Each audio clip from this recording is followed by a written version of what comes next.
Hello, welcome, and thank you for attending my presentation about the comparison between the Alta conflict and the Wounded Knee protest. My thesis states that during the Alta controversy and the Wounded Knee protest, the Sami and Native American populations rediscovered their identity by recognizing their historical, environmental, and spiritual connections to the natural environment. Protesting for their indigeneity, in other words, advanced their political rights and voice in dominant surrounding cultures. So in looking at this outline, I'm first going to inform you, or maybe say re-inform you, of the Alta case, and then I'm going to go straight to the Wounded Knee overview that goes into what's happening in the U.S. And then I'm going to brief on how the historical, environmental, and spiritual connections of each indigenous culture help redefine their identity, and how that shaped the political aftermath, and ultimately sort of a broad outlook on indigenous society today in the conclusion. As many of you have learned in class, the Alta conflict resulted from the environmental proposition by the Norwegian Energy and Water Development Authorities, also known as NVE, to exploit the Alta-Kautokeino River watershed for hydropower. The original project would take up 75 square kilometers of land, and Sami villages of Masi and Mieron, which is somewhere, would be completely destroyed and flooded. This proposition sparked large protests among the Sami, nature conservationists, environmental organizations, political activists, and many outsiders. However, the conflict developed into much more than environmental matters. It marked a political turnaround makeover for the Sami people. Similarly, during the early 1970s, the Native Americans were dissatisfied with grinding poverty, the ignorance of treaty rights, the robbing of Indian-owned natural resources, and the lack of protection from discrimination and prejudice in the U.S., and so it was very similar to the Sami in many regards. Also, more specifically, the Pine Ridge Reservation, to voice their frustration, the American Indian movement, which was founded actually in Minneapolis, they were opposed to the Pine Ridge Tribal Chairman President Richard Dick Wilson and his followers for being corrupt and tyrannical. They were also prompted to occupy Wounded Knee from the murder of a man named Raymond Yellow Thunder in Nebraska by a white gang in 1972.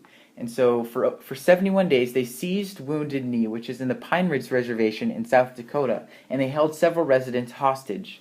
And the reasons for these protests was because of for the first reason, their historical indigenous connection to the land. The Sami had been historically connected to the land of Finnmark, and more particularly Alta, because of their long-lasting connections to the ancient ancestors of the land. Archaeological traces from the first centuries of Christ indicate the Samis were living in Finnmark, which is quite astonishing. Similarly, the Native Americans are believed to have settled in the Americas over 12,000 years ago, when Eurasia constituted a land bridge between what is now Russia and Alaska. But up until 1890, the Indians have a historic right to Wounded Knee because this was during the time of the Wounded Knee Massacre. The Lakota, Sioux, and Oglala Indians were performing a ghost dance it was their spiritual condition, which I'll talk about later.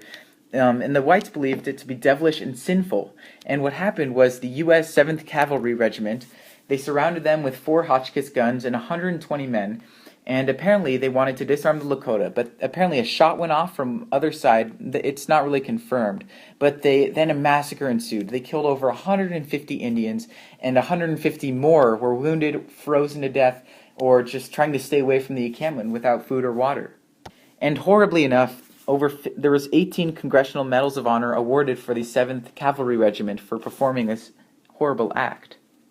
The Indians are also historically bound to their land on the Pine Ridge Reservation, more specifically this area of Black Hills. Now, in 1868, the U.S. passed a treaty called the Treaty of Fort Laramie, which guaranteed the Indians this right to the Black Hills area. However, only 8 years later, in 1876, the colonizers came and colonized this area in search of gold ore and lots of mining, and so they already broke it, and a war ensued called the Sioux Black Hills War in 1876. Not only that, but the Indians have a historical connection to their land from another treaty, the Indian Reorganization Act, signed by the Franklin Delano Roosevelt's Indian New Deal in 1934. And this sort of remanaged the Indians' right to their assets, land, and territory.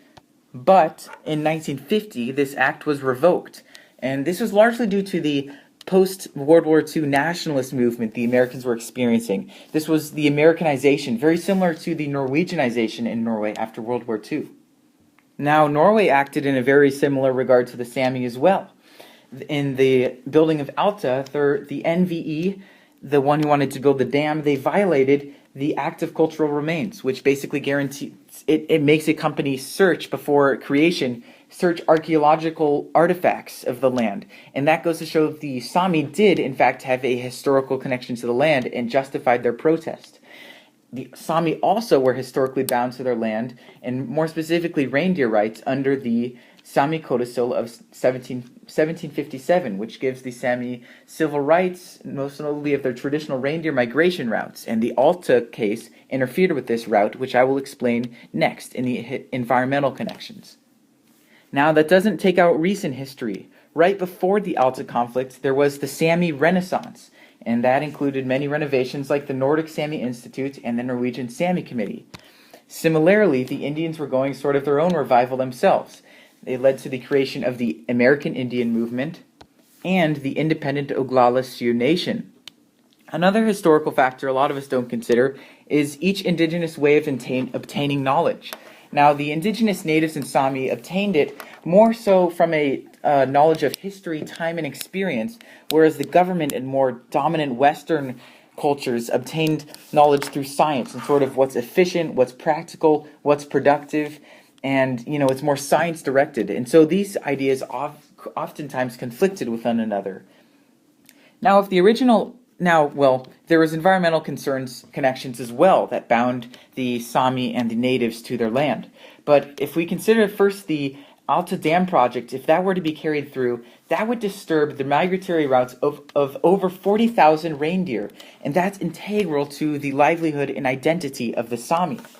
And not only would there be direct effects from the dam, there's indirect effects. So I'm talking roadways that lead up to the dam. There's miles of that, and that would scare away the reindeer. And so there's also more effects on that side as well. There's power lines that interferes and scares away the reindeer from the routes as well.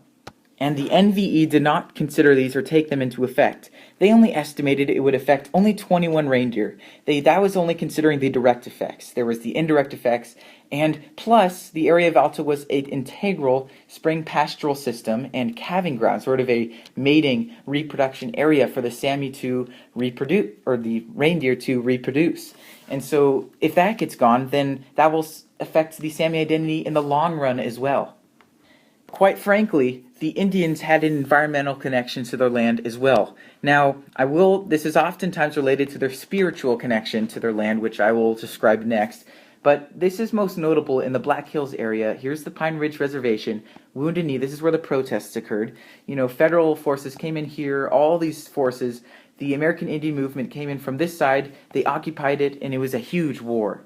But again, it brings up the issue of, issue of land. But Black Hills is very notable because approaching the Wounded Knee protests, the U.S. granted corporate rights to mining in this area. And again, the U.S. is violating the Treaty of Fort Laramie. They're violating the Indian Reorganization Act in their management of land and assets.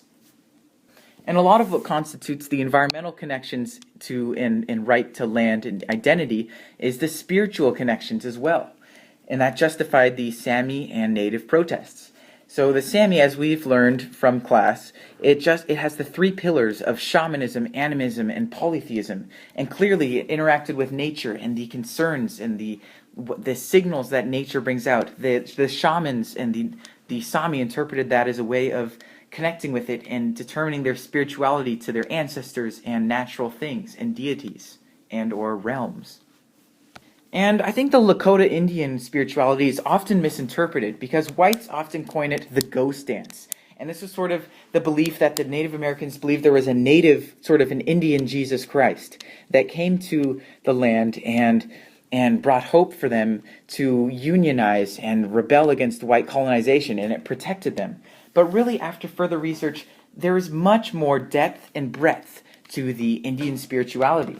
In fact, the Lakota Indians framed their spirituality into 7 rites or pillars.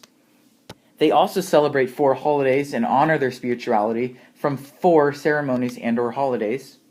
And they also have many symbols for nature. For example, the eagle represents the earth, the buffalo is the sun, and much more. They even have concepts, dwellings, and concepts, symbolism, and concepts, dwellings, tools, and objects. So to infringe on these cultures with such a rich spirituality and such a deep depth of realms and ways to understand a culture, it really infringes the rights, and it's detrimental to their identities.